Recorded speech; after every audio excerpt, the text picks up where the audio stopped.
The spring of 1823 came to Wexbury Hall not as a season of green promise, but as an accusation.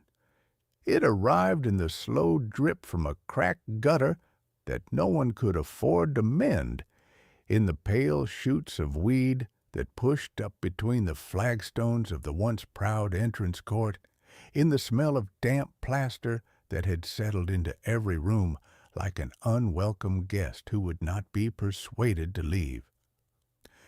The great honey-colored house, which had stood above the Hampshire Downs for 200 years and watched 4 generations of the Ashworth family climb and fall, now seemed to stoop a little.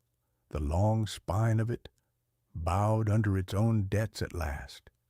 Its windows, which had once blazed with candlelight on evenings when carriages lined the drive for half a mile, were dark now in 3 rooms out of 4. The shutters in the east wing had been nailed shut to save the cost of glazing, and in the long gallery, where portraits of dukes and earls and a single disgraced cardinal looked down with painted disapproval, the rugs had been rolled away and sold, so that footsteps echoed on the bare boards as in a church after the congregation has gone home. It was into this fading grandeur that Eleanor Ashworth walked each morning before the sun had fully cleared the line of beeches at the bottom of the park.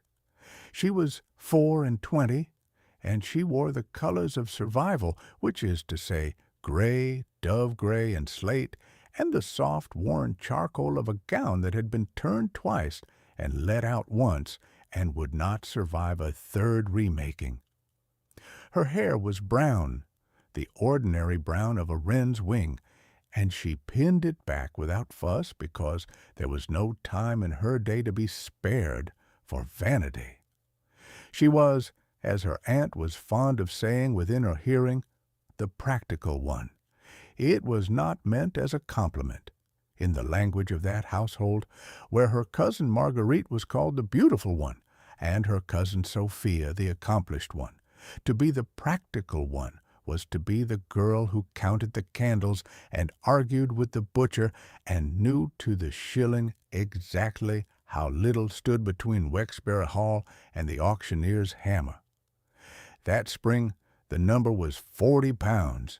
40 pounds was the sum owed to the seed merchant, the coal factor, and the man in Winchester who had supplied the black cloth for old Lord Ashworth's funeral 2 years past, and had waited with diminishing patience ever since. 40 pounds, and Eleanor knew it in her blood, by constant sounding, by dread. The cold figure that surfaced before she was fully awake each morning, and was the last thing she set down before sleep. She had written the figure at the top of her household book in her small upright hand, and beneath it she kept the running tally of what came in against what bled out, and the gap between the 2 columns never closed. It only widened. By Lady Day it stood at 40 pounds. She did not yet know it would fall, that the number would drop and drop again, and that each time it fell, a little of her old life would fall with it. The garden was her one consolation, and it was dying. The walled kitchen garden, which in better days had fed 30 servants and sent baskets of forced strawberries up to London, had gone to ruin since the last of the under-gardeners had been let go. Bindweed had strangled the espaliered pears. The glass house had 3 panes gone, and a 4th cracked clean across. The beds, where her grandmother had grown lavender and rosemary, and the old striped roses that smelled of cloves, were now a tangle of nettle and dock. And Eleanor, who had no money to hire a man and too much pride to watch the last beautiful thing at Wexbury die for want of tending, had taken to working it herself in the gray hour before breakfast, with her sleeves rolled and her hem pinned up, and the good clean dirt of England under her nails. It was there, on a Tuesday morning in early April, kneeling among the ruined lavender, with a trowel in her hand and a smudge of soil across her cheek, that she first saw the man at the gate. He was tall and dark, and he stood with the ease of a man accustomed to being the fixed point in a room. His coat was good once, but it was filthy now, streaked with mud to the thigh, and one shoulder seam had given way. His boots were caked. His hair, black and disordered, fell across a brow that had not seen a comb in a day or more, and across his jaw lay a shadow of stubble that no gentleman would have permitted himself in company. He carried a battered leather bag, and he was looking at the wreck of the garden with an expression Eleanor could not at first read, something between assessment and grief, as though he too could see what the place had been and minded its falling. She took him for the new gardener. There was reason in it. Her aunt, Mrs. Pelham, had let slip 3 days before that she had written to an agency in Winchester about a man, a strong, cheap man who would take low wages and his keep, to put the grounds in some order before the visit that was coming.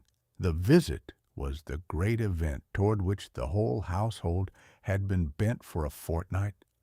A duke, young and unmarried, and possessed of £40,000 a year, was to come and see the estate that bordered his own, and Mrs. Pelham had conceived the violent hope that he might be made to see Marguerite as well in good light against a tidy hedge. So a gardener had been sent for, and here at the broken gate on the very morning stood a mud-streaked man with a laborer's bag and a laborer's boots, surveying the grounds he had presumably come to mend. Eleanor sat back on her heels and addressed him with the brisk weariness of a woman who has run out of patience for the failures of men she pays. "You are very late," she said, "and you have let the gate stand open, which means the hares will be at what little is left of the lettuces by noon. If you are the man from the agency, you may begin by telling me whether you know the difference between bindweed and clematis, because the last fellow did not, and pulled out my grandmother's clematis by the root and left the bindweed to flourish, and I have not forgiven him and do not intend to." The man at the gate said nothing. Something moved across his face, a flicker that in a less tired woman might have been recognized as the beginning of amusement. But Eleanor had no patience that morning for the moods of gardeners. "Well," she said, "do you know the difference, or do you not?" "I know the difference," the man said. His voice was low and even, and it was, had she been listening for such things, entirely the wrong voice for a laborer. Bindweed climbs to the left, clematis to the right, and the lettuces, I think, are already lost. The hares had them before you woke. It was not the answer she expected, and it was correct, both halves of it, which annoyed her more than incorrectness would have done. She rose, brushing the soil from her skirts, and looked at him properly, squarely, and was conscious of an odd disturbance, a sense of the ground being not quite level under her, which she put down to having knelt too long. "Then you will be of more use than the last," she said. "Come in and shut the gate behind you. There is a great deal to do, and very little spring left to do it in. I am Miss Ashworth. You will take your orders from me and from no one else in this house, whatever my aunt may tell you, because my aunt does not know a spade from a sermon, and will have you planting tulips in the shade if you let her. What is your name?" The man came through the gate. He shut it behind him with care, lifting it on its dropped hinge so that it did not scrape, which the last gardener had never troubled to do. And Eleanor noted the small competence of it against her will. He set down his bag. "Harry," he said, after the briefest pause, as a man might who is choosing among several true things which one to offer. "You may call me Harry." "Very well, Harry. We begin with the roses." So began the strangest fortnight of Eleanor Ashworth's life, though she did not know it was strange while she lived it, because the strangeness was all on his side and hidden, and she saw only a quiet, competent man who worked harder than she had any right to expect, and who did not, as gardeners did, complain. Harry worked without the slouch of the idle or the grudge of the underpaid. He learned where the tools were kept on the first morning and did not ask twice. When Eleanor showed him a thing once, he remembered it, and when she left him to a task, he carried it through to the end without checking whether she was watching. He asked questions sometimes, but they were not a laborer's questions. He asked why her grandmother had planted the roses against the south wall and not the west. He asked who had built the glass house, and in what year, and whether the cracked pane had gone at the same time the family's fortunes had turned. Eleanor answered him all of it, because his attention did not falter, and she told herself that an interested gardener was a better gardener and did not examine the reasoning too closely. By the second day there was a rhythm to their mornings. Eleanor arrived first, always in the gray hour before the dew had lifted, and she would already be kneeling among the beds when Harry came through the gate with the garden's battered tools on his shoulder. He had mended the wobbly handle on the spade by the end of the first morning, wrapping it at the split with a length of old cord he found hanging in the potting shed, and Eleanor, noticing it, had said nothing, which was her acknowledgment. He sorted the tools each evening and left them ordered against the wall, and each morning they were waiting, and the small reliability of it was a thing she had not known she missed. On the third morning she brought 2 cups of tea from the kitchen and set one on the stone coping of the bed where he was working, and went back to her own row without ceremony, and they drank in silence with the spring cool on their faces, and it was the easiest silence Eleanor had known in 3 years. The garden gave up its small secrets to them one at a time, unhurried, each morning yielding something that Tangle had kept, and Harry came to look forward to each find with the patient pleasure of a person who has remembered how to wait. On the second morning, clearing nettle from the foot of the south wall, his trowel struck something that rang, and he dug it free, and it was a child's tin soldier, green with verdigris, its painted coat worn to the metal. Eleanor took it from his blistered palm and turned it over and went very still, and then she said, in a voice carefully emptied of feeling, that it had been her brother's, who had died of a fever at 9, and was buried in the gray church below the downs, and that she had not known the garden still kept anything of his. She put the soldier in her apron pocket and worked the rest of that morning without a word, and Harry, who was learning to read her silences, let the silence alone and only worked the harder beside her, and felt the weight of what he had handed her, a grief and a gift in the same green broken thing. On the fourth morning it was a stone, a flat gray paving stone they levered up from the choked path, and beneath it, pressed into the clay, the perfect fossil shape of a fern that had been a living plant 100,000 years before any Ashworth stood on that hill to be poor on it. Eleanor knelt over it a long while. She said that her grandmother had used to tell her the land was older than any title, older than any debt, that the downs had been a sea once and would likely be a sea again, and that it was a great steadying thing to remember, when the auctioneer was at the door, that the auctioneer would also one day be a fern in a stone.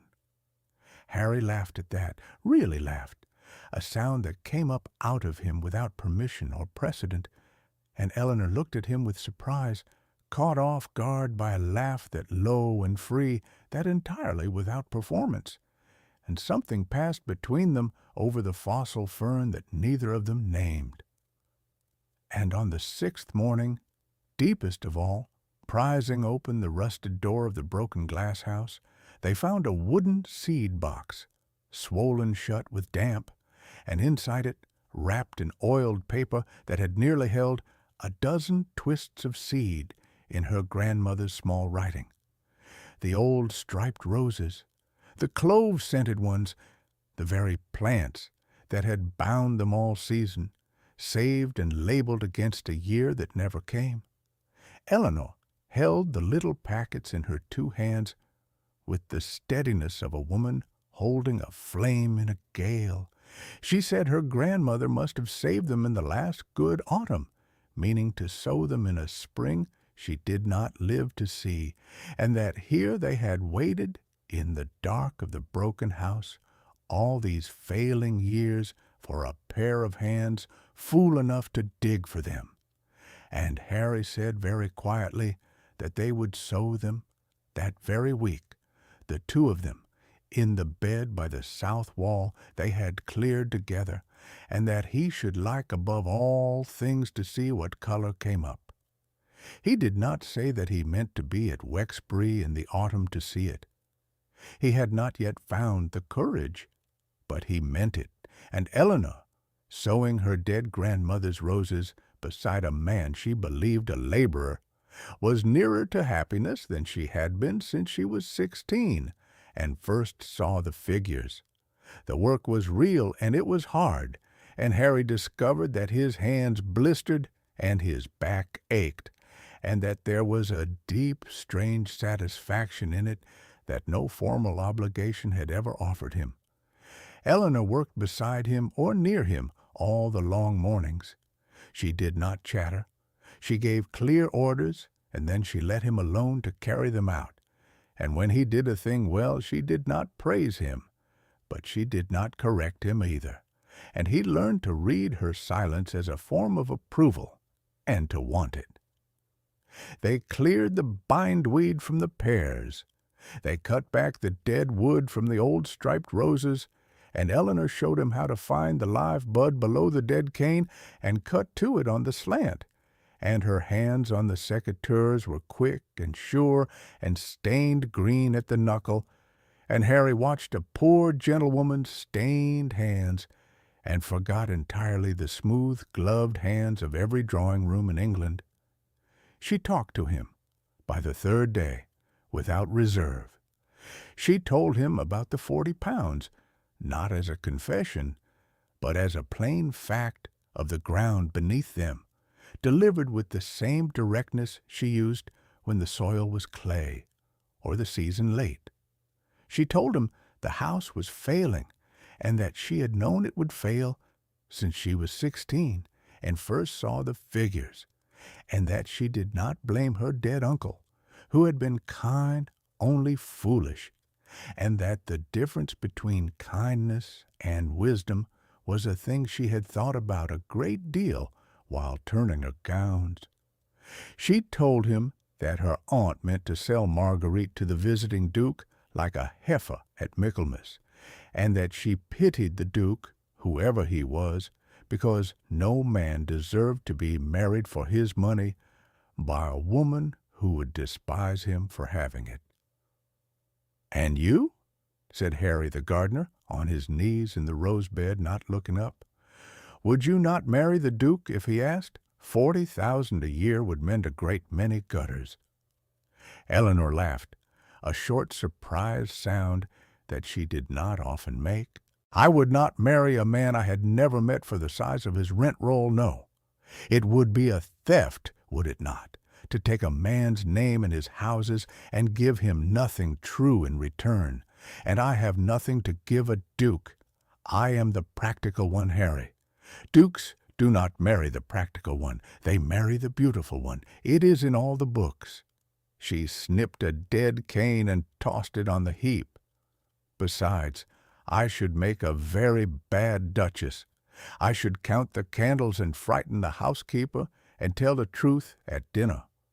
No, I shall keep house here until there is no house left to keep, and then I shall be a governess, which is the practical one's reward, and I shall be perfectly content, because contentment is also a thing one can learn, like pruning. Harry cut his cane and said nothing, and was glad his face was turned away. The number fell for the first time on the 5th day, and it fell because of him, though Eleanor did not know the cause. A draft for £15 arrived from the seed merchant in Winchester, an unlooked-for refund, the letter said, on an old overpayment, and Eleanor, who had never in her life received an unlooked-for refund and was too sensible to question one, drew a careful line through the 40 in her household book and wrote beneath it 25. £25. She sat a long moment, looking at the new, smaller number, and felt something she was ashamed of, which was hope, because hope at Wexbury Hall had a way of being punished. What she did not know was that the gardener Harry had written a letter of his own and sent it by the carrier to a man in Winchester, and that the refund was Harry's doing, the first small secret stone he laid under her feet against the fall. He did it again on the 8th day, and the number fell to 12. The black-cloth man in Winchester wrote to say that the account for old Lord Ashworth's funeral had been, upon review of his books, found to be discharged in full, with his compliments and his condolences offered late but sincere, and Eleanor read the letter twice over, standing in the cold hall, and could make no sense of it, for she had paid that man nothing. £12. She turned the figure over in her mind as she walked back through the kitchen passage, and it seemed to her a sum still terrible enough to be real, which was a comfort, because sums that fell too fast had a way of reversing themselves in the morning. She drew her line through the 25 and wrote 12, and she pressed her hand flat upon the page a moment, willing the figure to hold, to not become a memory of a better week. And on the 11th day, a long-disputed account with the coal factor was mysteriously settled in Wexbury's favor, and the number fell to 4. £4. Eleanor stared at the figure 4 standing alone at the foot of her column where 40 had stood at its head a fortnight before, and she could not account for it, and she was too tired and too grateful to try, blind yet to any connection between the falling number and the quiet man in the ruined coat, who cut roses beside her every morning and asked her questions no gardener had ever asked, and listened to her answers with an attention she had not received from a man of any station in years. She told Harry of it that morning because she needed to tell someone, holding the coal factor's letter out to him across the rose bed, a small miracle she could not explain. And Harry looked at the letter she held and did not take it, and said only, in his low, even voice, that she had been more honest in her dealings than she knew, and that honesty was sometimes paid back when it was least expected and bent again over the canes. But others in the house had begun to notice the gardener, and not kindly. Marguerite noticed him first. Marguerite Pelham was 19 and golden-haired, and had been told since the cradle that she was beautiful, which was true, and that beauty was a currency that need never be earned, which was a lie that had spoiled her as surely as damp spoils plaster. She came down to the garden on the 10th morning in a gown the color of buttercups that had cost more than the £4 Eleanor still owed, ostensibly to cut flowers for the great drawing-room against the Duke's arrival. and she found her plain cousin laughing at something the gardener had said, and the gardener smiling, and she did not like it. "Eleanor," she said, in the carrying voice she used for putting servants in their place, "you really must not be so familiar with the laborers. It is not seemly. And you—" She turned the full weight of her loveliness upon the man in the ruined coat, expecting it to flatten him as it flattened everyone. "You would do better to keep your eyes on your work and your mouth shut than to amuse my cousin, who forgets herself. When the Duke comes, I will not have him see the grounds full of insolent men who think themselves wits. Do you know who the Duke is, fellow?" The gardener straightened slowly.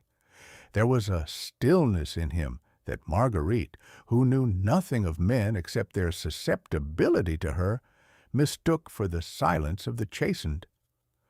"I have heard of him," he said.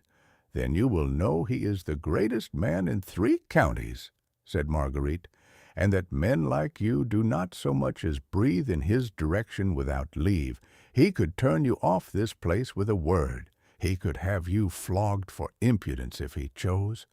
So you will mind your tongue, gardener, and remember what you are." "Marguerite." Eleanor's voice cut across the garden, low and even, and there was something in it that made even Marguerite pause. "He has done in 11 days more for these grounds than has been done in 3 years, and he has done it for low wages, and his keep and a civil word, which last you might learn to spare him, since it costs nothing. The Duke, whoever he is, will see a garden that is mended. He will not care whose hands mended it, and if he is a man who would have a gardener flogged for being clever, then I hope to God, Marguerite, he does not marry into this family, for we have troubles enough without cruelty added to them. Go and cut your flowers.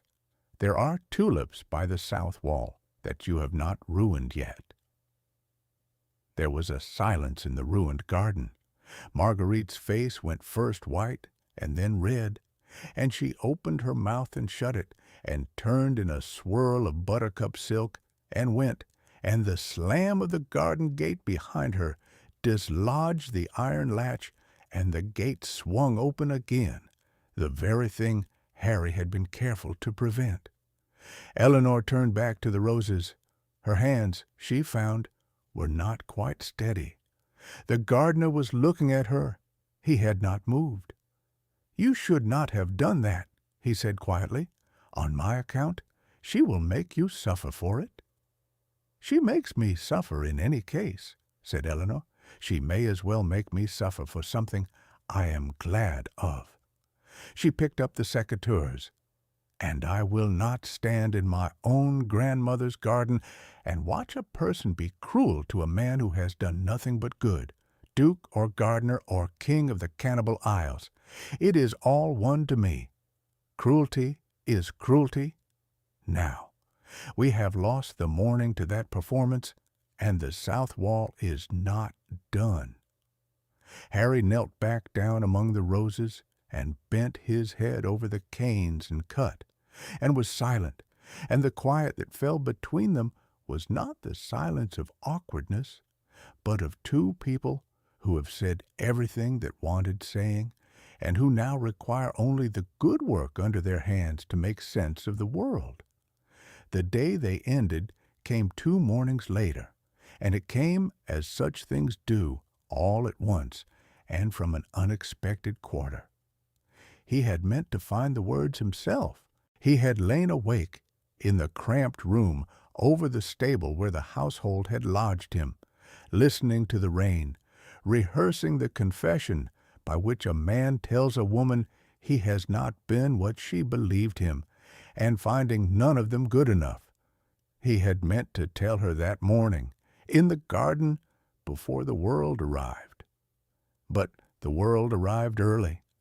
A carriage came up the drive at 9:30, a gray, glossy traveling carriage with a noble crest on the door, and from it descended a grave gray man who had the look of someone who had delivered hard news in hard houses all his professional life.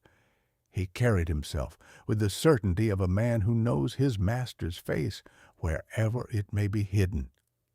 He came up the drive expecting to find the house in order and appear lodged in state. He found instead the household in an uproar of last-minute scrubbing.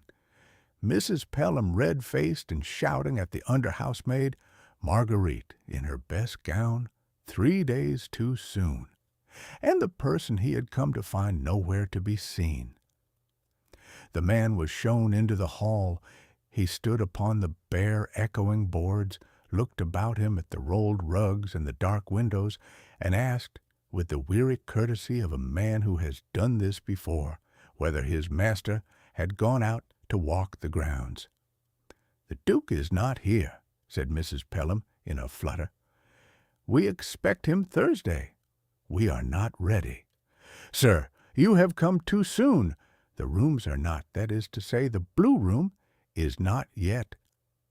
"Madam," said the gray man, "His Grace left London nigh on a fortnight since. He told me he would walk the last of it and look about him quietly before he was known. I had thought to find him here before me." He frowned. "A tall gentleman, dark. He may not have given his proper name." And it was at that moment, by the worst of fortunes, that the gardener came through from the kitchen passage with a tray of seed pots in his blistered hands, mud to the knee, his ruined coat, dark with rain, having been sent by Eleanor to fetch them from the glass house. And the gray man, who had dressed that man and stood behind that man's chair at 100 dinners, dropped his hat upon the bare floor and said, in a voice that carried into every corner of the great cold hall, "Your Grace." The seed pots did not fall. The man called Harry set the tray down upon the hall table with a care that was almost terrible, very slowly, as a man sets down a thing when he is buying time he knows will not be enough. Mrs. Pelham's mouth had come open. Marguerite, on the stairs, had gone the color of paper.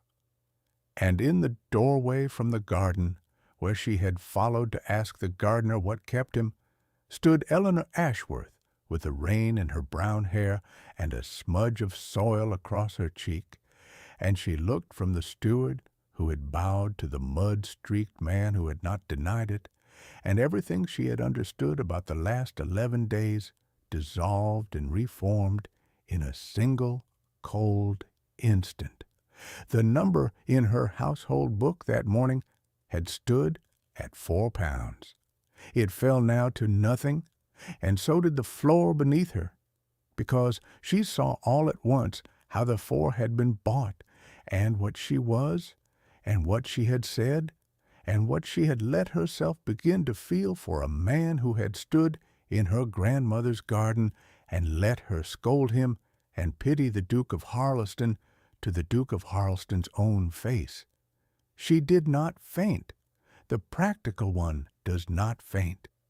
She drew herself up, gray and plain and soaked through, and she looked at him across the bare echoing hall, and when she spoke, her voice was low and even and perfectly steady, which was worse, the Duke thought, than if she had wept.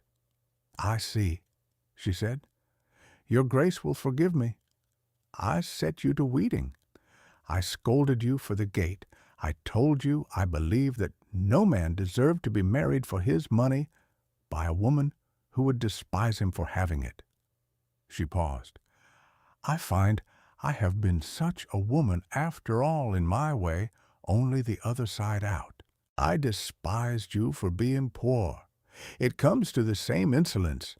I beg your pardon for it, and for the lettuces, which were indeed already lost." She turned to her aunt, who was making small sounds. "The blue room, aunt.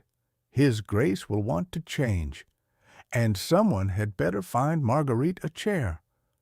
And she walked out, back into the rain, into the ruined garden, and she did not run, though every part of her wished to, because she would not give the watching house the satisfaction. The Duke went after her.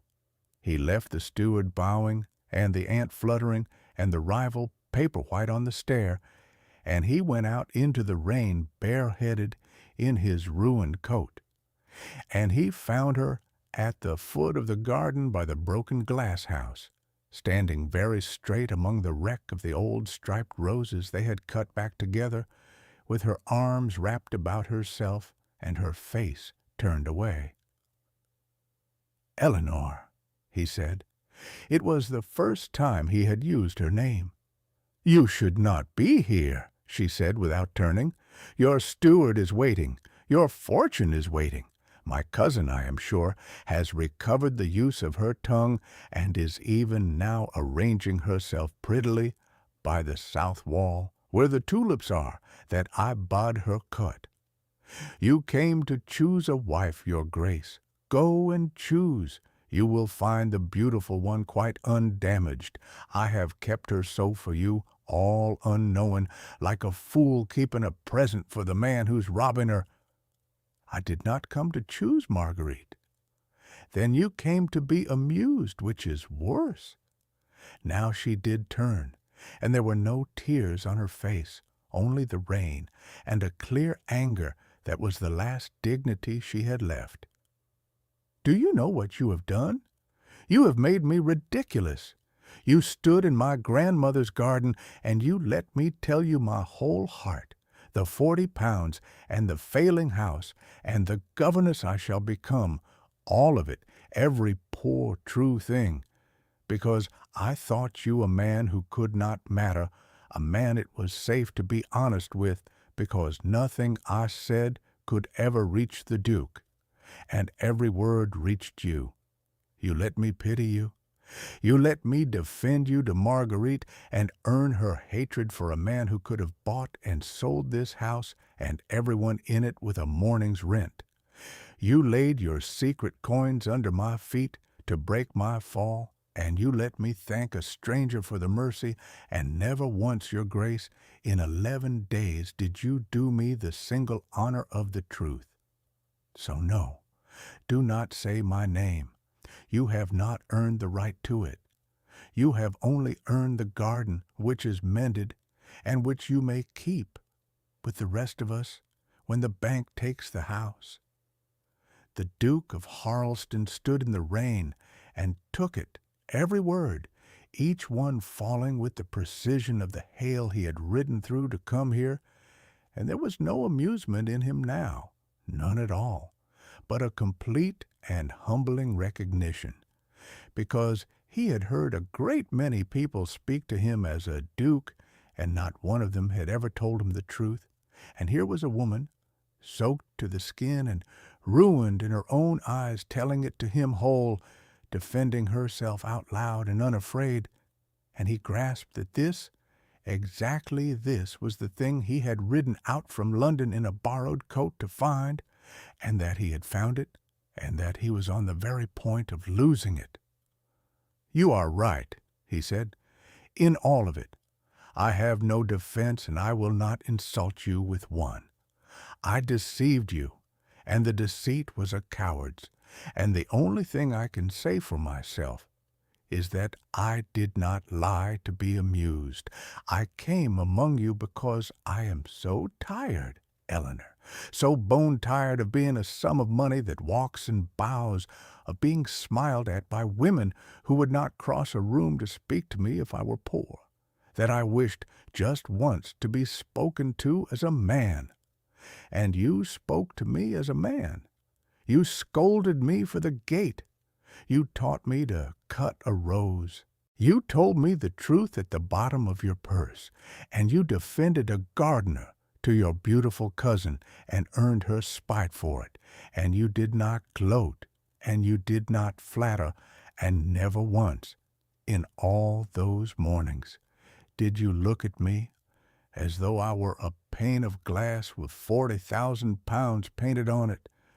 I paid your seed merchant because I could not bear to watch you afraid and say nothing.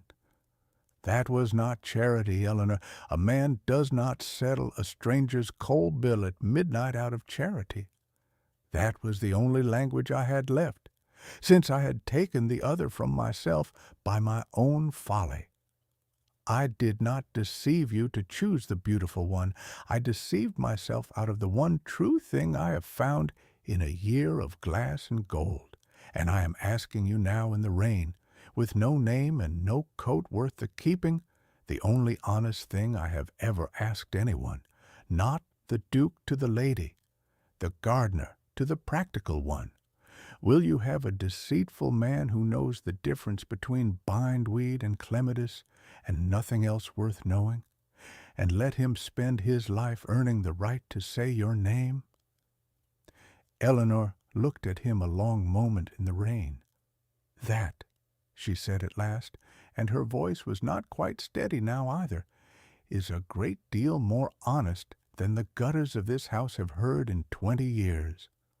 She drew a breath. I am still angry. I shall be angry for some time.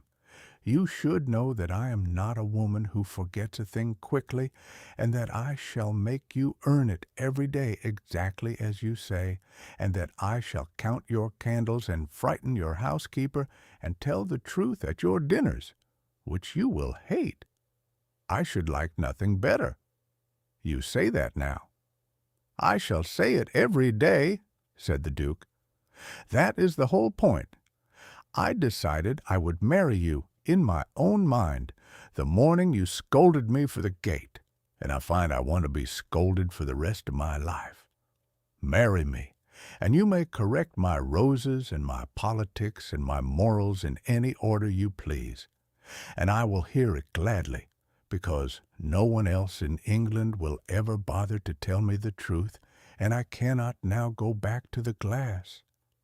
And Eleanor Ashworth, 24, in a gray gown turned twice and soaked through, with the soil of her grandmother's garden on her cheek, and 4 pounds of debt, fallen at last to nothing, stood among the mended roses and did the most practical thing she had ever done, which was to stop arguing with a happiness she could not afford to refuse.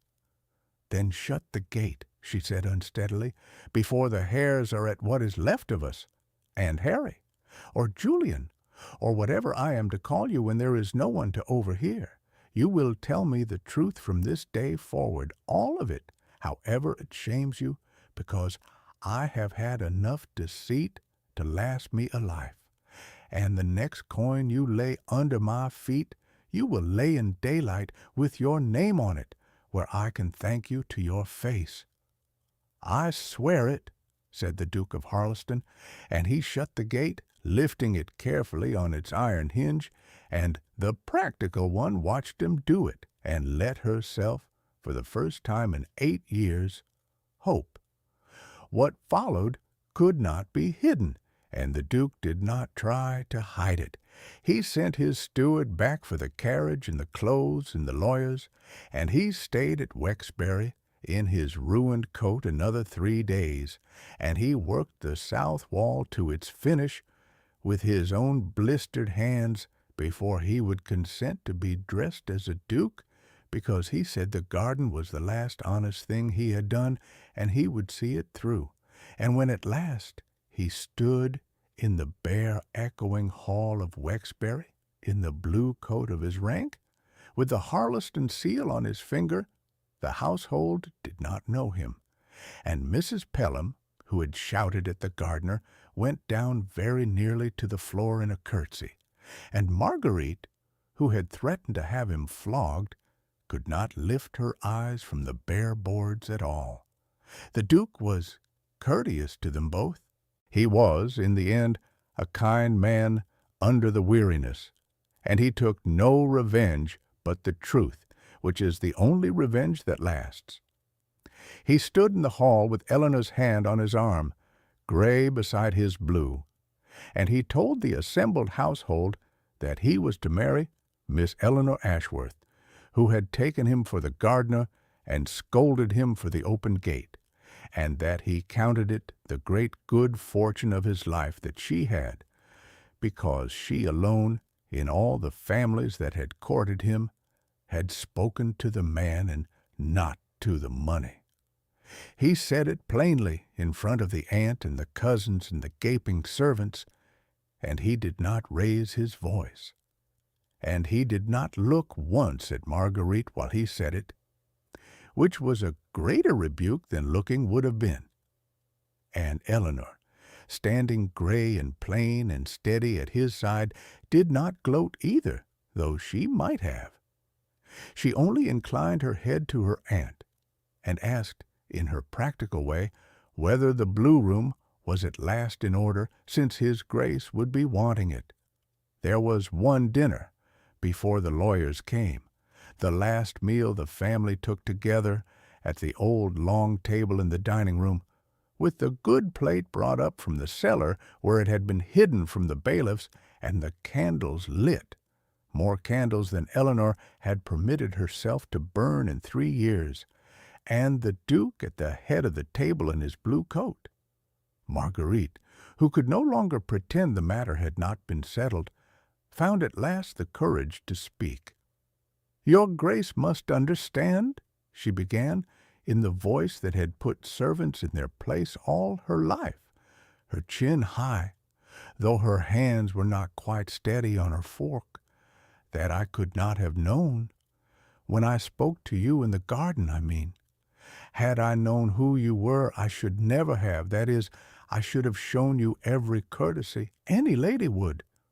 You cannot hold a person to account for words spoken to a man they believed a laborer. It would not be fair." The table went quiet. The Duke set down his glass. He did not raise his voice. He never raised his voice. But he turned upon Marguerite the full grave attention he had once turned upon the lords, and the room felt it. "No," he said gently, "you could not have known. That is precisely the point, Miss Pelham, and I am glad you have named it yourself, for it spares me the unkindness of naming it. You showed me no courtesy because you believed I could not pay you for it. Your cousin showed me every courtesy, because she believed I could not. She defended me to your face, knowing she would suffer for it, for a gardener who could give her nothing. You threatened to have that same gardener flogged. The difference between you is not a difference of knowledge. It is the whole of your two characters, laid bare in a garden, and I am only grateful I was there to see it, for it is the rarest sight in England, and I had nearly given up hope of it." Marguerite's mouth opened. She looked to her mother for rescue, but Mrs. Pelham had found something of great interest in her plate. She looked to Eleanor, and found worst of all no triumph there, no gloating, only a steady gray pity that was harder to bear than any victory, and the color came up in her face, and she said very low that she was sorry, and it was not clear to anyone, not even to herself, whether she was sorry for the cruelty or only for being caught at it. But it was said out loud, at the long table, and the candles burned, and the Duke inclined his head and let the matter rest, because he had won the only argument that mattered without ever once unsheathing it, and a kind man does not strike a fallen opponent. Eleanor said nothing at all. She rose, when the silence had gone on long enough, and she went round the table and trimmed the candles that were guttering one by one with her own practical hands, so that the light should not fail, and the Duke watched the woman he was to marry tend the small light against the dark in the last hour of her old poor life, and thought he had never in all his glass and gold years seen anything he wanted half so much. The number in the household book she closed for good that week. She did not throw the book away. She kept it, and years afterward, when Wexbury Hall had its glass mended and its rugs backed down and its windows blazing again on evenings when carriages lined the drive, she would take it out and show the children the column of falling figures 40, 25, 12, 4, and nothing, and tell them it was the most valuable account she had ever kept, because it was the ledger of the spring their father came to mend the garden and stayed to mend her, and because it taught her the one thing the practical one had never learned in all her counting, that the things most worth having are precisely the ones you cannot afford and must be given. They were married in the small gray church below the downs, with the lavender from the mended garden on the altar, and the Duke wore a coat that was rather too good for the occasion, and Eleanor wore dove gray, the color of survival, by her own insistence, because she said she had no wish to pretend to be the beautiful one now that she need not, and that she would go to her own wedding as exactly the woman the gardener had chosen and no other. And the Duke, hearing this, told the bishop he had never in his life been so entirely satisfied with an arrangement, and meant it. And on the morning after, before the sun had cleared the line of beeches, the Duchess of Harleston went down into the garden in an old gray gown with her sleeves rolled, and found her husband already there, on his knees among the roses, cutting the dead wood to the live bud below, on the slant exactly as she had taught him. And she knelt down beside him in the good clean dirt of England, and did not praise him, but did not correct him either, and he learned to read her silence, as he would for 40 years, as the truest approval in the world. Thank you for listening to this story all the way to the end. I hope it gave you a quiet hour and a warm one. Please tell us in the comments which city or town you are listening from tonight, and what this story made you feel. And if these stories bring you comfort, do subscribe so that you will not miss the next one. Until then, sleep well and be gentle with yourself. And remember that quiet dignity outlasts the loudest cruelty in the world.